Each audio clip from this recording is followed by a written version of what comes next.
de intensidad 10/10 según la escala análoga del dolor, no irradiado y asociado a náusea. En la institución en donde la atendieron previo a su ingreso al hospital, le hicieron un electrocardiograma que fue no diagnóstico y un biomarcador con una troponina de alta sensibilidad en rango de Rulin. Es por eso que el día 22 de octubre la remiten al hospital bajo la sospecha de un infarto agudo del miocardio sin elevación del segmento ST. En cuanto a la revisión por sistemas, esta paciente refería previo a su ingreso 3 semanas de evolución de dolor abdominal asociado a distensión, diarrea sin moco ni sangre. Y de hecho, esto fue el cuadro que la llevó a consultar a la institución de referencia. Ella ingresó a esta institución el día 19 de octubre y aquí en este lugar le realizaron un TAC de abdomen que demostró una lesión anexial izquierda compleja que generaba una neuropatía obstructiva. Entonces, cuando fue remitida al hospital Alma Mater por su dolor de pecho, que fue el motivo de consulta principal, ya ella se encontraba extrainstitucionalmente en un proceso de estudio de esa masa anexial. El examen, cuando se vio por geriatría, se vio una paciente en regulares condiciones generales, unos signos vitales con una taquicardia leve y una taquipnea leve, y era una paciente que era usuaria de oxígeno a bajos flujos con una fibra del 28% para una saturación del 95%. Positivo el examen físico por regiones, abdominal, la paciente tenía un abdomen blando, sin dolor, sin irritación peritoneal y una masa palpable no dolorosa en el mesogastrio. Y al examen físico de ingreso, durante el primer contacto de los médicos con esta paciente en el hospital Alma Mater, tenía edema grado 1 en ambos miembros inferiores, motivo por el cual pues, se comenzó a tratar al principio como una falla cardíaca aguda. Esos son los paraclínicos. Vemos que no hay ninguna alteración en las tres líneas celulares. Ingresó con una creatina de 0,74 y un BUN de 6,69. Y esta troponina I ultrasensible es la troponina de ingreso al hospital Alma Mater en 61,3 para un rango de rule-in. Un BNP normal, así como la bioquímica hepática. Y en cuanto a los marcadores tumorales, solo tenía una elevación discreta del CA 125. Este es el electrocardiograma. Era un electrocardiograma con un RR regular en ritmo sinusal. Adicionalmente, la paciente tenía un eje normal y cuando uno veía las derivadas tanto de miembros como las derivadas precordiales, no habían alteraciones en los intervalos, tampoco signos de hipertrofia y solo mostraba unos signos de bajo voltaje aislados en derivadas que no eran contiguas y similar y igual al electrocardiograma del sitio de referencia, este era un electrocardiograma no diagnóstico. A la paciente le hicieron un ecocardiograma transtorácico que mostró una FEBI del 79% con una disfunción diastólica sin trastornos segmentarios de la contractilidad, unas cavidades de tamaño normal, sin valvulopatías significativas, pericardio normal, los grandes vasos sin alteraciones y una presión sistólica de la arteria pulmonar de 51 milímetros de mercurio con una velocidad de rehabilitación tricuspidea de 3,3 metros sobre segundo, definiendo una alta probabilidad de hipertensión pulmonar. Entonces, teniendo en cuenta el contexto de la paciente, con su motivo de la consulta, que fue el dolor de pecho, esa sospecha de neoplasia, la taquicardia sinusal que se vio al examen físico, el ecoTT sin trastornos segmentarios de la contractilidad y la alta probabilidad de hipertensión pulmonar, se decidió descartar primero TEP como etiología del dolor de pecho de la paciente. Y es por eso que el día 25 de octubre se le pidió un angioTAC de tórax contrastado que mostraba un parénquima pulmonar sin alteraciones, moderado líquido pleural bilateral, atelectasias subsegmentarias en lóbulo inferior derecho o izquierdo y era negativo para tromboembolismo pulmonar. Asimismo, ese mismo día se le realizó un ataque de abdomen y pelvis contrastada que mostró dos grandes masas.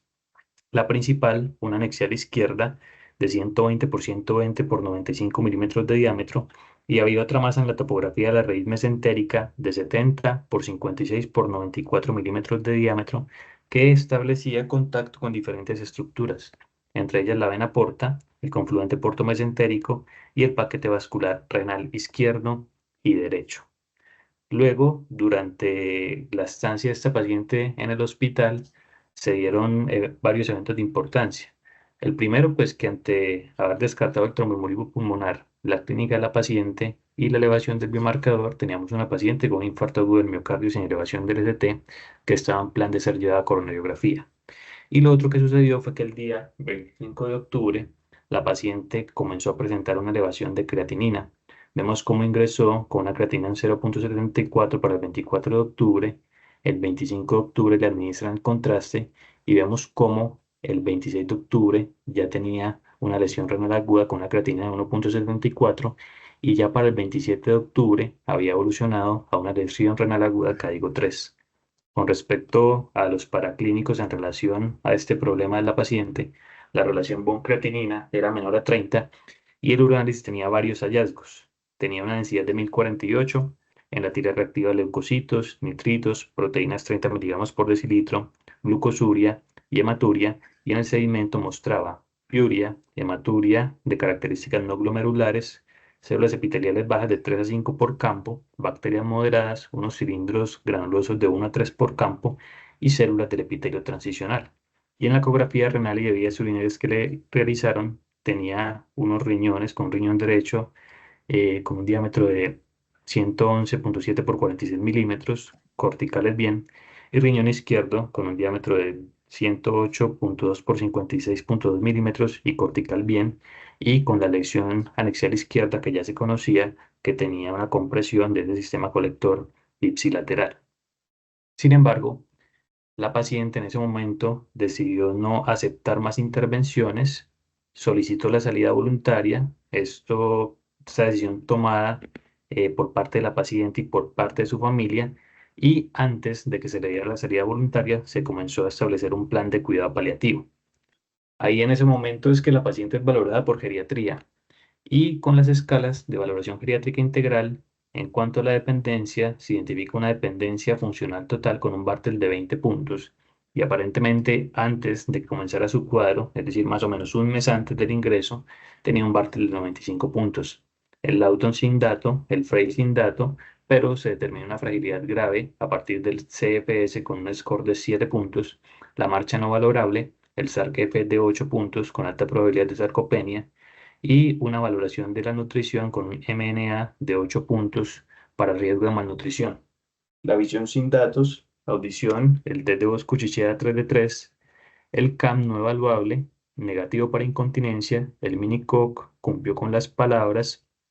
no quiso poder realizar el dibujo del reloj, por lo cual se dio un puntaje de 3 sobre 5, tamizaje para depresión positivo, un adecuado soporte social y era una paciente que no cumplía criterios para polifarmacia.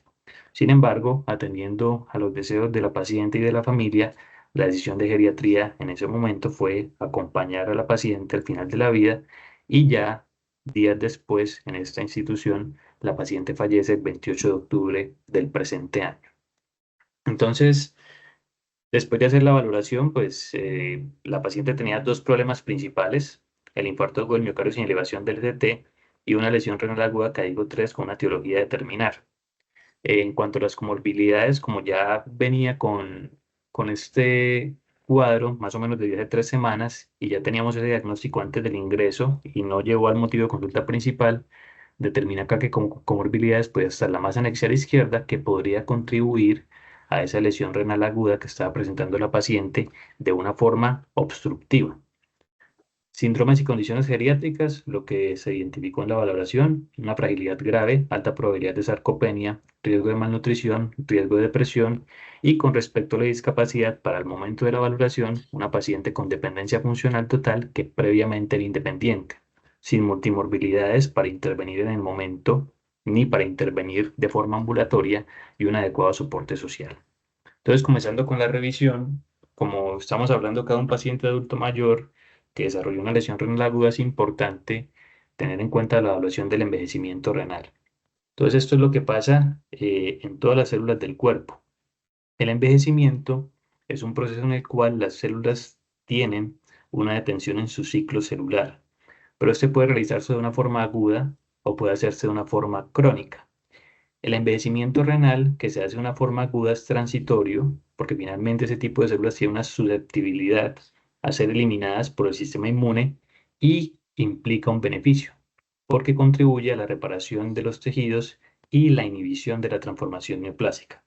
Por otra parte, el envejecimiento crónico hace que estas células no tengan susceptibilidad a ser eliminadas por el sistema inmune y quedan siempre detenidas en el ciclo celular, y este proceso implica una ausencia de beneficio porque contribuye al deterioro de los tejidos. Cuando miramos exactamente la célula renal, tenemos que también experimenta esos dos tipos de envejecimiento. Entonces puede haber un envejecimiento fisiológico, que es lo que se denomina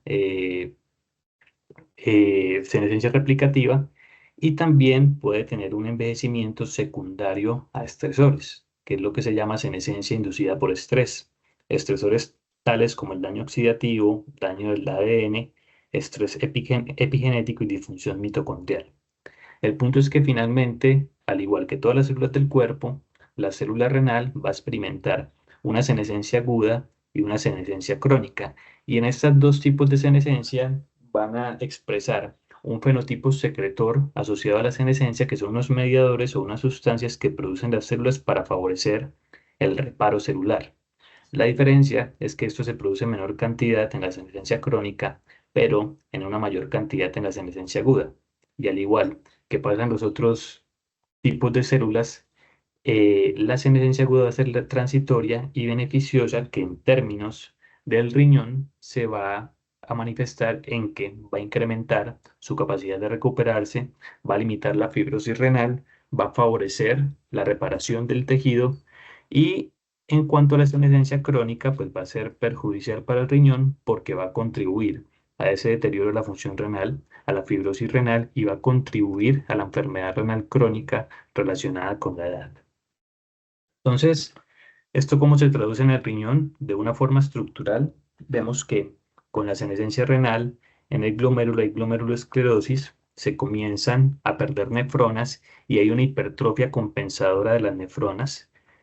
A nivel vascular, hay engrosamiento de todas esas arteriolas a expensas de un engrosamiento de la túnica media con disminución de la luz, irregularidad de las mismas y hay unos shunts.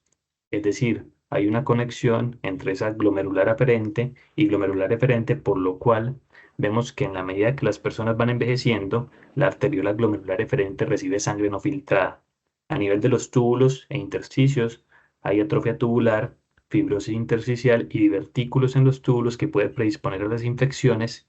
Y vemos cómo los riñones van reduciendo en su masa con el paso del tiempo y es como a partir de la cuarta década de la vida hay una reducción del 10% por década y también macroscópicamente pueden comenzar a aparecer quistes, calcificaciones y cicatrices como parte del envejecimiento. ¿Cómo se traduce esto funcionalmente? Se expresa una reducción de la tasa de filtración glomerular. Más o menos uno ve que una reducción de 1 ml por minuto por año y por década uno ve que una reducción de 6.3 a 7.5 ml por minuto a partir de la cuarta década de la vida. Adicionalmente, hay una disminución del flujo sanguíneo renal. Es como hacia la cuarta década de la vida tenemos un flujo de 650 ml por minuto y hacia la novena década de 250 ml por minuto. Y este flujo sanguíneo renal cae a una velocidad más rápida que la tasa de filtración glomerular y es por eso que se aumenta la fracción de filtración, que finalmente es esa relación entre la tasa de filtración glomerular como numerador y el flujo sanguíneo renal como denominador. Vemos también cómo con el paso de los años los pacientes expresan más albuminuria, aunque no hay una relación causal completamente clara entre el envejecimiento y este hallazgo. La hematuria, sobre todo en el contexto de que esos pacientes tienen una mayor incidencia de neoplasias renales y urológicas y a nivel tubular hay una alteración en el manejo de los electrolitos. Vemos cómo hay alteraciones en el manejo del sodio que puede predisponer hipernatremia, hiponatremia. Hay una reducción en la excreción de potasio y de ácido, y este último sobre todo en situaciones de estrés como la sepsis, y hay una alteración para concentrar y diluir la orina. Entonces, cuando vemos un poco de la epidemiología de la enfermedad renal crónica en el adulto mayor, sí vemos que con el paso de los años esto ha ido aumentando, sobre todo en relación al envejecimiento de la población, pero sí vemos que definitivamente en la medida que aumenta la edad, la prevalencia de enfermedad renal crónica es mucho mayor, sobre todo a partir de los 85 años, pero si tenemos en cuenta todos estos cambios del envejecimiento que ya les mencioné, uno tiene que mirar realmente de estos casos cuáles son verdaderas enfermedades renales crónicas o cuáles son simplemente envejecimiento renal sin enfermedad. Y por eso es muy importante hablar de la estimación de la tasa de filtración glomerular en este tipo de pacientes. Si uno pusiera un punto de corte fijo para hablar de enfermedad renal crónica, que es una TPG menor a 60, obtendríamos más diagnósticos de enfermedades renales crónicas en personas sanas. Y a pesar de que disponemos de ecuaciones que usan la edad como variable, estos no son validados en mayores de 70 años. Por otro lado, si comenzamos a tener en cuenta todos esos cambios relacionados con el envejecimiento y recordamos que en la medida que avanza la edad va cayendo la tasa de filtración glomerular, de que puede haber una disminución de la masa muscular con una menor cantidad de creatinina, entonces las fórmulas podrían sobreestimar la verdadera tasa y que a pesar de que haya una disminución de la masa muscular, también es importante recordar que hay una disminución de la excreción renal de creatinina, por lo cual hacia el otro extremo podríamos llegar a subestimar las verdaderas tasas de filtración glomerular con las fórmulas. Es por eso que se ha propuesto el uso de estas fórmulas a partir de los 70 años, la fórmula de Keller, sobre todo la más utilizada, que es un ajuste, haciendo 130 menor la edad, y con eso vamos a determinar la tasa de filtración glomerular esperada para la edad y determinar si realmente este paciente cumple con criterios de enfermedad renal crónica o no. Y otra un poco más compleja, que es la fórmula de BIS-1, que es la que ven acá a continuación, que a diferencia de la de Keller no es tan precisa y pues también tiende a dar una buena cantidad de pacientes de más de 70 años diagnosticados como enfermos renales crónicos. Dicho esto, vamos a pasar a la lesión renal aguda en el anciano. Eh, Vemos que epidemiológicamente, en la medida también de que se avanza en la edad, hay mayor riesgo de esta lesión renal aguda y sobre todo mayor riesgo de que los pacientes queden en diálisis. Vemos como en la curva superior que está en rojo,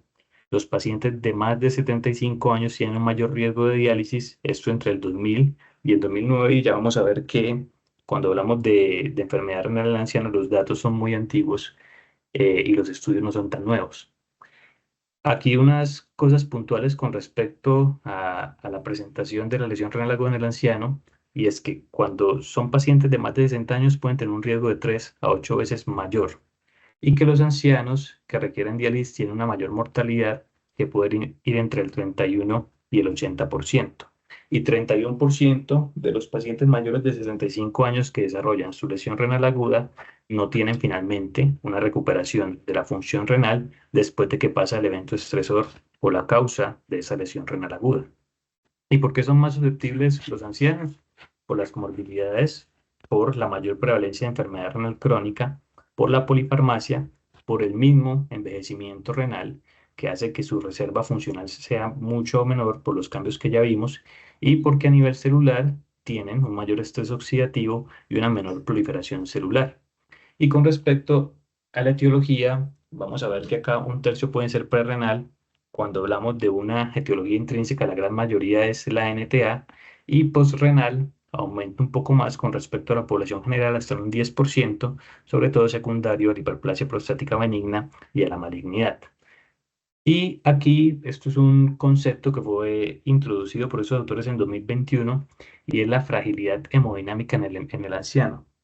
Esto consiste en que en la medida que se va envejeciendo, los pacientes desarrollan muchas multimorbilidades y que hacen que tengan factores tanto intrínsecos como extrínsecos que los predispongan a deshidratación. Factores intrínsecos tales como su misma edad y la fragilidad, como la baja ingesta de comidas, de fluidos, la incontinencia, la alteración cognitiva que evita que tengan conciencia de la importancia de la hidratación, alteración de su función renal, depresión, disminución de la sed, hiperglicemia, enfermedades agudas y factores extrínsecos, sobre todo relacionados con los medicamentos que se le administran y con el cuidado de las personas que los rodean y con la institucionalización que tienen muchos de estos ancianos. Esto hace que finalmente estos pacientes sean más susceptibles a el desarrollo de enfermedad ante estresores y que no puedan compensar de manera hemodinámica cuando se enfrentan a estresores, como en el caso de las lesiones renales agudas. Entonces vemos que cuando tienen factores adicionales como medicamentos, como enfermedades, pueden desarrollar diferentes condiciones como el choque hipovolémico, alteraciones gastrointestinales, caídas, deterioros cognitivos y entre ellas se encuentra la disfunción renal. Entonces, a pesar de estas particularidades de los ancianos, finalmente el mecanismo y el enfoque termina siendo igual que en la población general.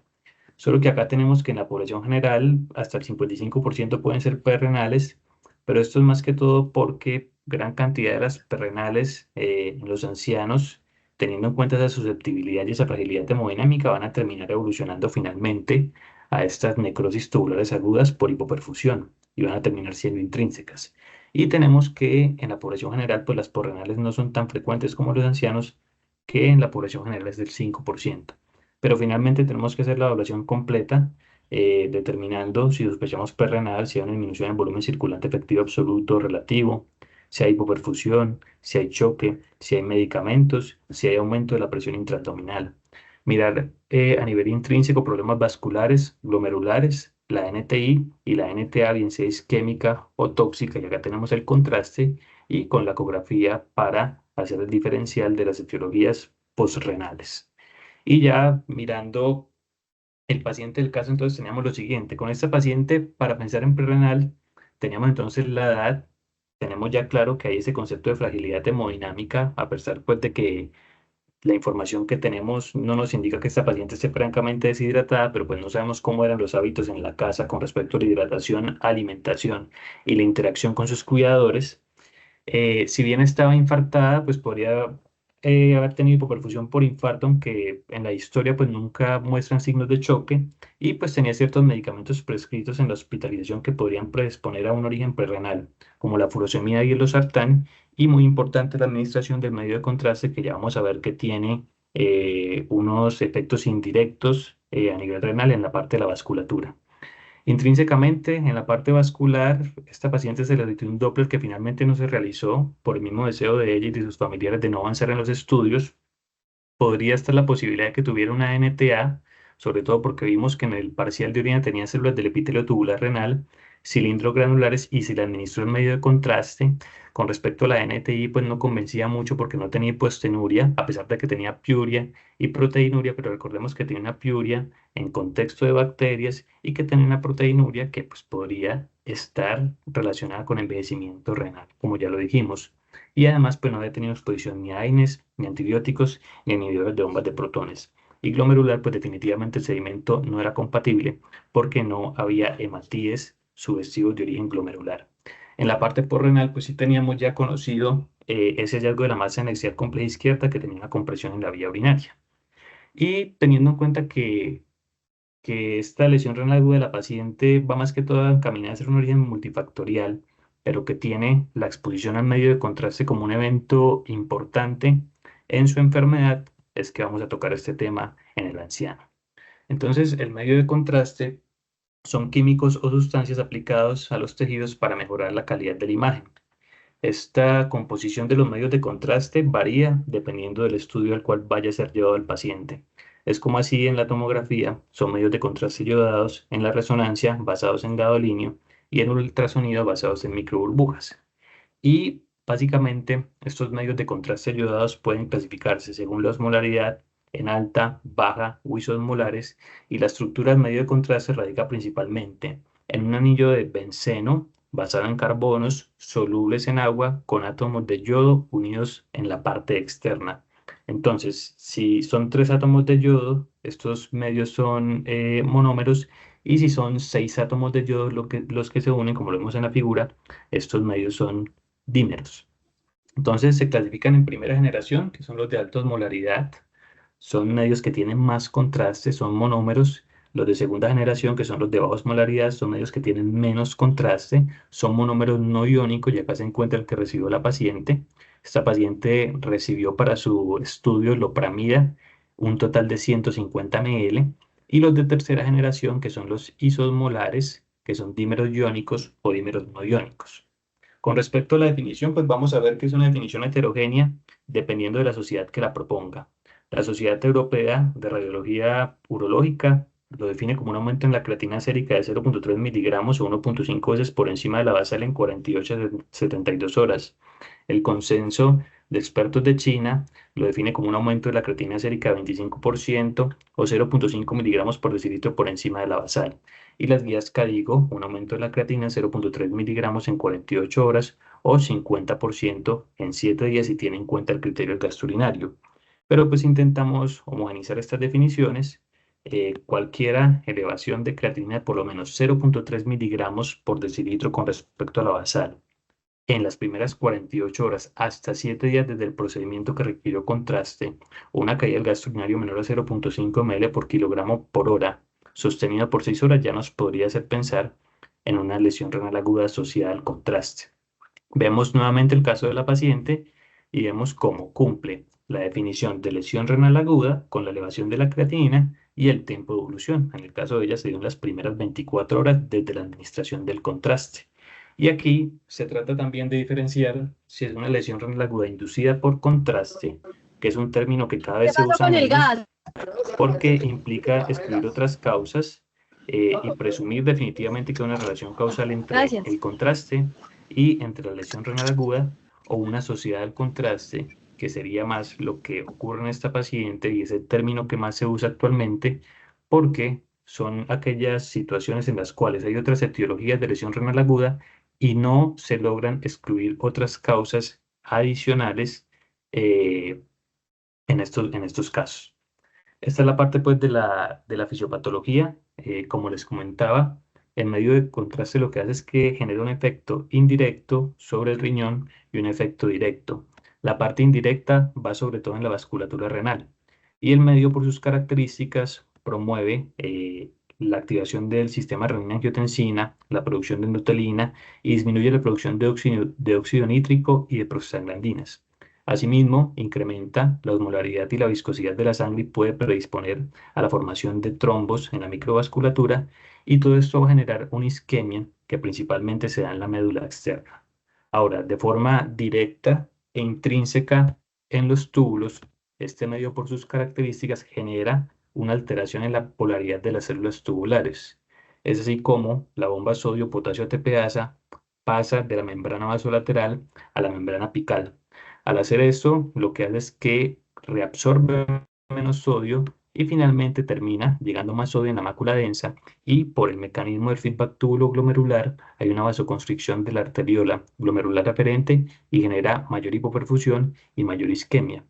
Ahora, ese medio de contraste también lo que hace es que genera apoptosis y necrosis de las células y finalmente eso genera un daño directo y todas esas células que mueren se desprenden del túbulo, caen en la luz y también puede terminar generando un componente obstructivo.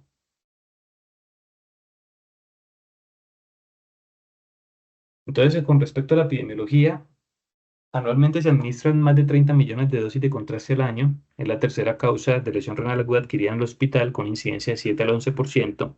y definitivamente es mayor en pacientes con condiciones que predispongan a la lesión renal aguda en general, enfermedad renal crónica, diabetes e insuficiencia cardíaca. Afortunadamente, la diálisis se necesita en la minoría de los pacientes 1% y acá pues hay una mortalidad variable del 7 a 31%. Hay cierta relación con la enfermedad renal crónica posterior y eso sale de estudios observacionales, pero esa asociación tampoco es tan clara porque en los estudios de prevención de la lesión renal aguda asociada al contraste no se ha logrado impactar en estos dos desenlaces clínicos. Ya cuando vemos la epidemiología en Latinoamérica, esto cambia un poco con respecto a lo que vemos globalmente, porque en Latinoamérica la gran mayoría de lesiones renales agudas son en contexto del paciente críticamente enfermo, luego las nefrotoxinas, luego las enfermedades cardíacas, y miren cómo la lesión renal aguda asociada al contraste está en menos del 1% de los casos. Hay unos factores de riesgo que son relacionados con el paciente y relacionados con el procedimiento. Relacionados con el paciente, la edad de más de 70 años, insuficiencia cardíaca, diabetes, enfermedad renal crónica, lesión renal aguda, bien sea reciente o que tenga una de otro origen, deshidratación, hipovolemia, anemia y nefrotóxicos. Y relacionado con el procedimiento, tiene que ver con respecto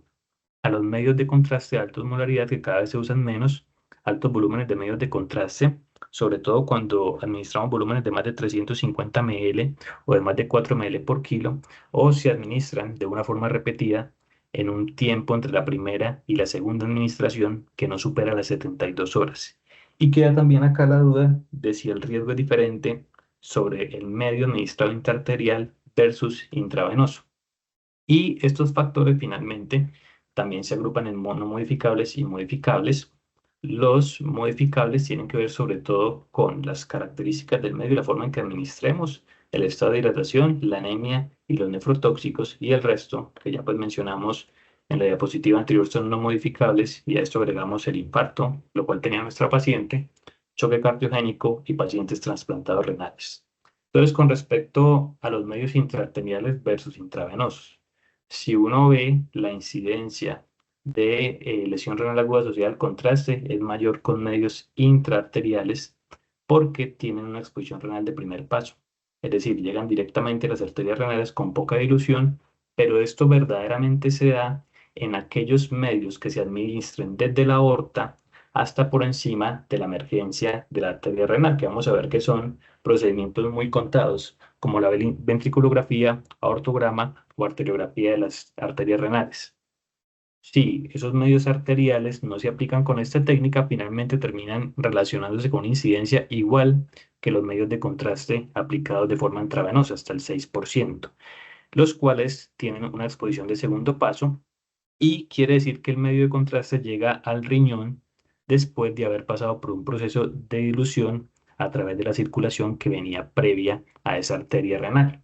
Y miren cómo acá están la gran mayoría de los procedimientos, como cateterismo derecho, contraste en las coronarias, carótidas, subclavia, braquial, mesentérica, entre otras. Entonces ya cuando miramos el panorama de la lesión renal aguda asociada al contraste en anciano, esto viene ya desde tiempo atrás, en 2004. Este es el estudio en el cual se hizo la derivación y la validación del score de Meran. Son 8.357 pacientes potencialmente seleccionables. Se tomaron datos de 5.571 y todos esos pacientes fueron llevados a intervención coronaria percutánea. La definición de la nefropatía inducida por contraste se hacía según el consenso chino que ya vimos en diapositivas anteriores, un incremento del 25% y o 0.5 miligramos por decilitro de la creatina basada en las primeras 48 horas. Y acá resaltar de las características pues, de la tabla 1 de este estudio, era que 17% de los pacientes eran de más de 75 años, 62 hipertensos, 30% con diabetes, 6% con insuficiencia cardíaca, 35% tenían la indicación de esa coronariografía por un síndrome coronario agudo, 25% con anemia y una gran cantidad de pacientes con una tasa de filtración glomerular mayor al 60 para un 73%. Se estimaron entonces las variables del score después del análisis multivariado y vemos cómo está la edad de más de 75 años que da 4 puntos con un OR hasta de 2 veces. Y cuando vamos a ver cómo es el comportamiento epidemiológico de esta lesión renal aguda asociada al contraste comparando los ancianos versus los jóvenes, tenemos este metaanálisis. Se incluyeron estudios entre 1966 y 2013, estudios de cohorte y RCTs que evaluaran la incidencia de lesión renal aguda inducida por contraste en pacientes de más de 65 años, teniendo la definición también del consenso chino, al igual que el estudio anterior, y fueron en total 21 estudios de cohortes, una RCT para un total de 186.455 pacientes. Vemos cómo entonces la incidencia general de lesión renal aguda asociada al contraste en pacientes de 65 años o más desde el 13.6%. Es mayor si tenemos pacientes de más de 75 años, no tanto así si tenemos pacientes de más de 80 años, y es mayor cuando la administración del contraste es intraarterial intracoronario. Aquí esta gráfica del forest plot nos muestra acá al final el OR global. Entonces, aquellos pacientes mayores pues tienen 2 veces más riesgo de desarrollar lesión renal aguda asociada al contraste comparado con los jóvenes, y esto finalmente en la gráfica se expresa de esta manera, y es que favorece a los jóvenes en el sentido de que presentan una menor incidencia de esta complicación, bien sea cuando se le administra contraste endovenoso, contraste intraarterial que no sea intracoronario o contraste intracoronario. ¿Y por qué pasa esto en el anciano? Por esa misma reducción de su función tubular y la tasa de filtración glomerular propia de esa nefrosenescencia, la aterosclerosis renal, la reducción de la capacidad regenerativa del parénquima renal, y porque en la medida pues, de que envejece la población, esta población está expuesta a más comorbilidades que se relacionan con lesión renal aguda como diabetes o enfermedad renal crónica de base. Y recordando nuevamente nuestra paciente, esta paciente tenía la edad no tenía comorbilidades, pero pues tenía el infarto, que ya vimos que es un factor de riesgo para desarrollar este tipo de complicación. Ahora, cuando vamos a mirar los desenlaces de la lesión renal aguda asociada al contraste en el anciano, también los datos son muy escasos eh, y no son tan nuevos. Este es el estudio más reciente que pude encontrar, que es un análisis post-hoc de los estudios Fraser y el estudio Hulk. El estudio Fraser fue un estudio observacional prospectivo multicéntrico que evaluó el estado de fragilidad en 402 adultos de 60 años o más con síndrome coronario agudo. Y por otro lado, el estudio Hurst fue un estudio de intervención, fue un RCT, de 485 pacientes con 70 años o más con síndrome coronario agudo que tenían un rendimiento físico disminuido y que iban a comparar cómo impactaba en su rendimiento físico la educación en salud versus un plan de ejercicio. Entonces aquí la definición de lesión renal aguda asociada al contraste se hizo según las guías CADIGO, que ya vimos cuál era, y ellos evaluaban a los 3 meses cómo se comportaba esa creatinina. Si la creatinina se retornaba al valor basal, se consideraba como recuperado. Si no hacía eso, se consideraba como no recuperado. Y finalmente el desenlace lo miraban a los 3 meses, que era mortalidad por todas las causas. Un total de 870 pacientes, 123 desarrollaron la lesión renal aguda, 78 recuperaron y 45 no recuperaron. Lo que vemos acá entonces es que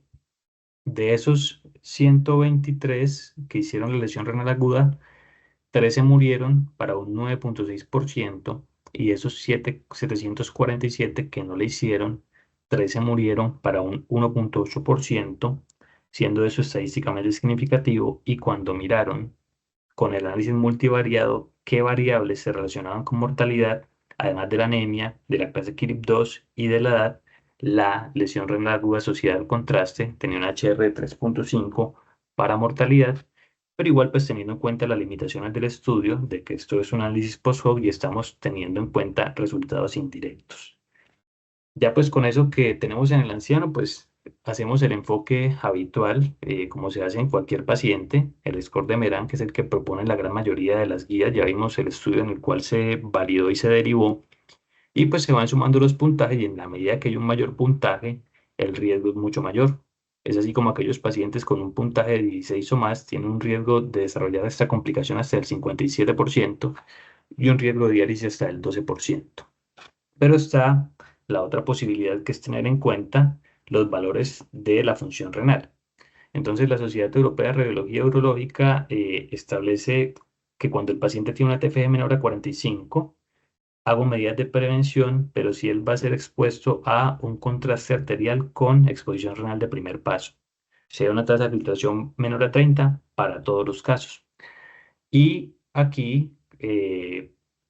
Colegio Americano de Radiología hace una posición muy similar. TFG menor a 45, yo hago medidas de prevención si tengo factores de riesgo adicional, y TFGs menores a 30 para todos. Con respecto a la guía canadiense, si es un poco más flexible, recomienda administrar el contraste sin ningún inconveniente para tasas mayores a 30, pero si las tasas son menores a 30, sí recomienda balancear riesgos y beneficios, y evitar el contraste, y en caso de requerirlo hacer medidas de protección. Y esta no considera nefroprotección el caso de contrastes endovenosos. Acá, en cuanto a las medidas de prevención, están enfocadas en diferentes partes de la fisiopatología. Vamos a ver que la reducción del estrés oxidativo se puede lograr con bicarbonato, con N-acetilcisteína o con estatinas. Pues realmente el objetivo pues de esta charla no es mirar a fondo la evidencia de cada una de las medidas, pero en líneas generales estas tienen poca evidencia, y el bicarbonato se prefiere sobre todo en aquellos pacientes que no toleran altos volúmenes como medida de prevención. Y realmente la más estudiada es la expansión de volumen, sobre todo con solución salina normal, como lo podemos ver acá en este algoritmo. Entonces, definitivamente la hidratación es algo necesario que se debe considerar en estos contextos. Si el paciente no tiene factores de riesgo, mantener una adecuada hidratación oral. Y si el paciente tiene factores de riesgo, mantener una adecuada hidratación parenteral, con lo que ya vimos con respecto a la nefroprotección. Entonces, pacientes con tasas menores a 30, le damos nefroprotección, pero siempre evaluando si realmente requiere la indicación de ser expuesto al medio de contraste. Y entre 30 y menor a 45, sobre todo si va a ser expuesto a un contraste arterial con exposición renal de primer paso. La conducta realizada y la que más se recomienda es un salino al 0,9%, 1 cc por kilogramo hora, 12 horas antes y 12 horas después del procedimiento, o se podría cortar, en caso de que lo requiera el paciente, 6 horas antes a 6 horas después. Y acá, más que hablar del tratamiento, porque finalmente pues el tratamiento es un tratamiento de soporte, sí quiero resaltar acá las manifestaciones clínicas correlacionándolo con lo que tuvo el paciente. Elevan creatinina, como lo vimos con los criterios, usualmente conservan la diuresis, es rara la oliguria, pero en caso de que lo hagan tienen rápida evolución, comportamiento pues que vimos en nuestra paciente. Y con respecto al sedimento, pues ya vimos que de forma indirecta es un mecanismo de alteración en la hemodinamia renal. Entonces generan hallazgos compatibles en el sedimento con NTA, como células del epitelio tubular renal y cilindros granulares, pero sí suelen tener ausencia de piuria, de hematuria, y si tienen proteinuria leve. Igual pues en esta paciente tenemos varios confusores con estos hallazgos del parcial de orina porque tenía bacterias, tenía ahí una masa anexial que comprimía la vía urinaria, lo cual podría generar hematuria. Y también pues pueden haber complicaciones electrolíticas como hiperpotasemia, hiperfosfatemia o acidemia. Finalmente, ya para concluir el caso, recordemos nuevamente, teníamos los dos problemas principales, el infarto y la lesión renal aguda Caygo 3, y una comorbilidad que muy probablemente estaba contribuyendo a su lesión renal aguda, que es la masa axial izquierda. Sin embargo, ya son situaciones que no se iban a intervenir por el mismo deseo de la paciente y de la familia, por lo cual teníamos la parte de intervención en cuanto a síndromes y condiciones geriátricas, discapacidad, y afortunadamente esta paciente no tendría en ese momento ni multimorbilidades y un soporte social adecuado. Es como finalmente se detecta que en el área física era una paciente con fragilidad grave, con alta probabilidad de sarcopenia y riesgo de malnutrición, que pues, se podría intervenir con planes integrales de rehabilitación física y acompañamiento de nutrición. En la parte funcional, pues una dependencia funcional total, y pues en estas dos primeras, tanto del área física y el área funcional,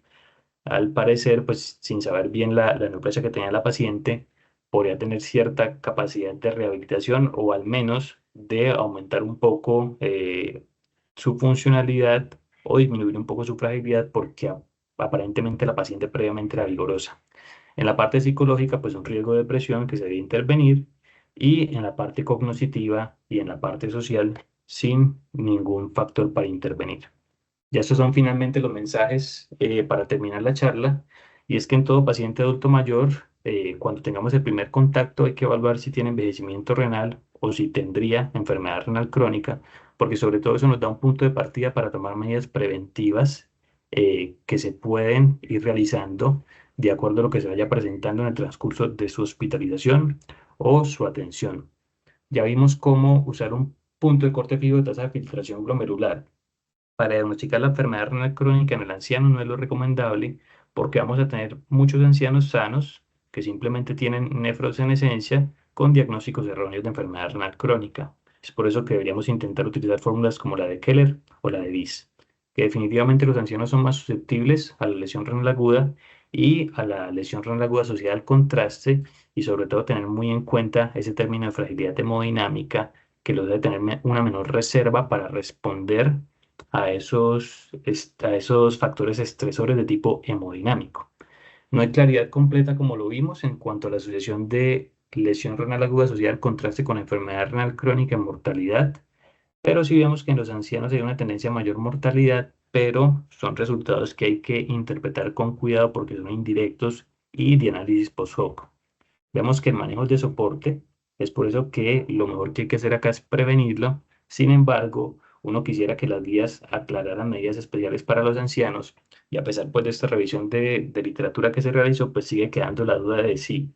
cuando tenemos una exposición al contraste deberíamos usar un valor fijo de tasa de filtración glomerular para tomar decisiones, o deberíamos hacer tasas de filtraciones ajustadas a la edad y basado en eso tomar decisiones con respecto a las medidas de prevención. Muchas gracias.